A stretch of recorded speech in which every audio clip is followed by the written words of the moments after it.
கர்த்தர் நல்லவர், அவர் கிருபை என்றும் உள்ளது. ஆண்டவராகிய இயேசு கிறிஸ்துவின் நாமத்தினால் உங்கள் ஒவ்வொருவருக்கும் அன்பின் வாழ்த்துக்கள். தேவ கிருபையும் சமாதானமும் உங்களுக்கு பெருகுவதாக. இன்றைக்கு ஜூலை மாதம் 29ஆம் தேதி செவ்வாய்க்கிழமை. இந்த நாள் உங்களுக்கு ஆசீர்வாதமான சமாதானமான நாளாக இருப்பதாக. இன்றைக்கு நீங்கள் செய்ய இருக்கின்ற எல்லா காரியங்களிலும் தேவனுடைய அனுக்கிரகமும் ஒத்தாசையும் உங்களுக்கு உண்டாயிருப்பதாக. இந்த நாளிலே நாம் தியானிக்கும் வசனம் சங்கீதம் 18:50 வசனம். தாம் ஏற்படுத்தின ராஜாவுக்கு மகத்தான ரட்சிப்பை அளித்து தாம் அபிஷேகம் பண்ணின தாவீதுக்கும் அவன் சந்ததிக்கும் சதா காலமும் கிருபை செய்கிறார். கர்த்தர் தான் ஏற்படுத்தின ராஜாவுக்கு மகத்தான ரட்சிப்பை அளிக்கிறாராம். சாதாரண ரட்சிப்பு அல்ல. தான் ஒரு நபரை அபிஷேகம் பண்ணி ஒரு காரியத்திற்காக ஏற்படுத்தி விட்டார் என்றால் அந்த நபருக்காக கர்த்தர் பலமாய் கிரியை செய்கிறவராக இருக்கின்றார். அவர் அப்படிப்பட்ட அந்த நபருக்காக அவர் மகத்தான ரட்சிப்பை அருள் செய்கின்றாராம். இங்கு தாவீது சொல்லுகின்றார், அவர் தனக்கு அப்படி கிரியை செய்ததை தாவீது விதம் சொல்லுகின்றார். தாவீதை கர்த்தர் சிறு பையனாக இருக்கும் பொழுது அபிஷேகம் பண்ணி கோலியாத்தை முறியடித்து மகத்தான ரட்சிப்பை கட்டளையிட துவங்கினதை பார்க்கின்றோம். அதை தொடர்ந்து சவுலுக்கும் அவருக்கும் இடையில வந்த நிறைய யுத்தங்கள் போன்று வந்த போராட்டங்களிலெல்லாம் தேவனுடைய கரம் தாவீதை அபிஷேகம் செய்ததினாலே, தாம் ராஜாவாக ஏற்படுத்துவதற்காக அபிஷேகம் பண்ணினதனாலே அந்த சிங்காசனத்தில் கொண்டு வந்து அமர வைப்பதற்காக தேவனுடைய கரம் எப்படியெல்லாம் கிரியை செய்தது என்பதை நாம் வேதத்திலிருந்து நாம் அறிந்து கொள்ளலாம். அதனோடு கூட ராஜாவாக மாறின பின்பும் கூட அவருக்கு விரோதமாக வந்த யுத்தங்களிலெல்லாம் பார்க்கிறோம், சேனைகளின் கர்த்தர் தாவீதோடு இருந்தார், அவன் செல்லும் இடங்களிலெல்லாம் ஜெயத்தை கொடுத்தார் என்று பார்க்கின்றோம். அப்போ ஒரு விசை கூட அவருடைய தாவீதினுடைய பின்னாட்கள் அப்சலோம் அவருக்கு விரோதமாக எழும்பினார். அப்பொழுது சொந்த குமாரனாகிய அப்சலோமே எழும்பின பொழுதும் கூட தேவனுடைய கரம் தாவீதை விட்டு விலகவில்லை. அப்பொழுது மகத்தான ரட்சிப்பை அருளி செய்து சிங்காசனத்திலே திரும்பவுமாக அமரச் செய்ததை பார்க்கின்றோம். அவருக்கும் அவருடைய சந்ததிக்கும் சதா காலமும் கிருபை செய்கிறார் என்று வசனம் சொல்லுகிறது. இந்த தாவீதுக்கும் என்கிற இடத்துல நம்ம பேரை போட்டு கொண்டா பாருங்களேன், எப்படி இருக்குன்னு பாருங்களேன். அவரவர் பேரை போட்டு அந்த இடத்துல சொல்லி பாருங்க. தாம் ஏற்படுத்தின ராஜாவுக்கு மகத்தான ரட்சிப்பை அளித்து தாம் அபிஷேகம் பண்ணின, உங்கள் பேரை போட்டுக்கங்க, அவன் சந்ததிக்கும் சதா காலமும் கிருபை செய்கிறார் என்றார். எப்படி ஒரு அருமையான தேவனுடைய வல்லமை நம்முடைய வாழ்க்கையில் வெளிப்பட்டு கொண்டே இருக்கிறது. நம்மை அபிஷேகம் பண்ணி ராஜாக்களாகவும் ஆசாரியர்களாகவும் நம்ம ஏற்படுத்தி இருக்கின்றார் அல்லவா.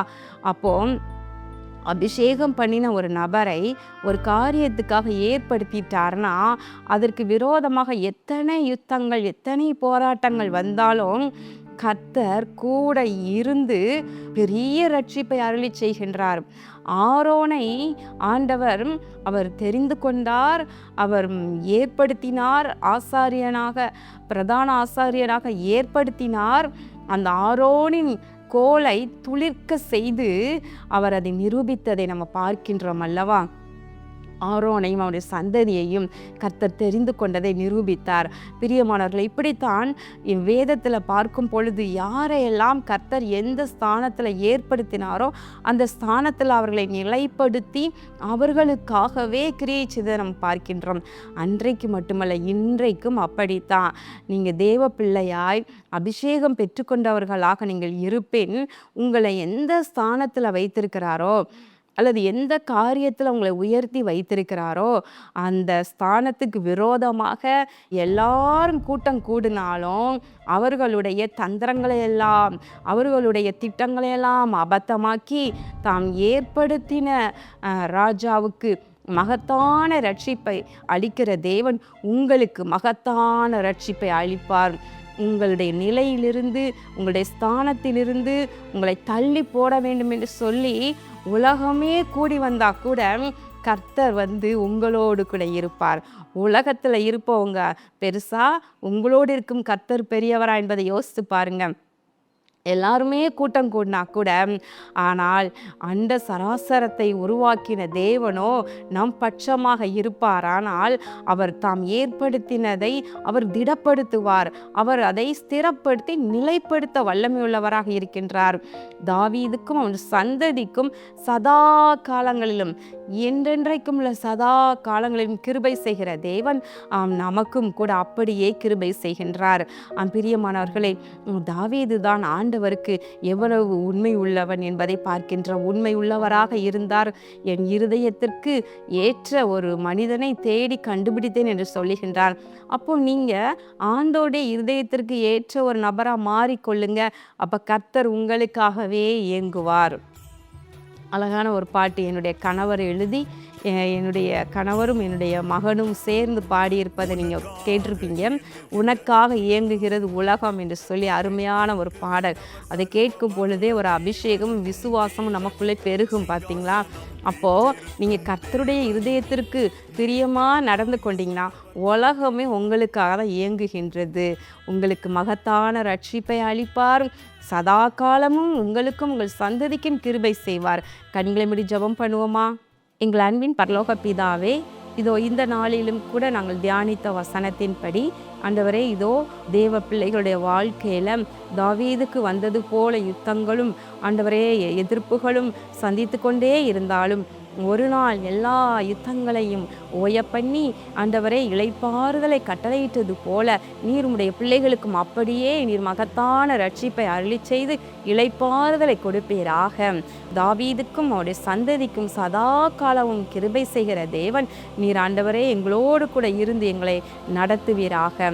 ஆண்டவராகிய இயேசு கிறிஸ்துவின் நாமத்தினால் இந்த ஜெபத்தை ஏறெடுக்கின்றேன் நல்ல பிதாவே, ஆமேன். பிரியமானவர்களே, நீங்கள் ஒன்றுக்கும் கவலைப்படாதிருங்க. கர்த்தருடைய அபிஷேகம் உங்கள் மேலே இருக்குதென்றால் நீங்கள் ஒருவருக்கும் பயப்பட வேண்டியதில்லை. கர்த்தர் உங்களுக்காக யாவையும் செய்வார். கர்த்தர் உங்களை ஆசீர்வதிப்பாராக.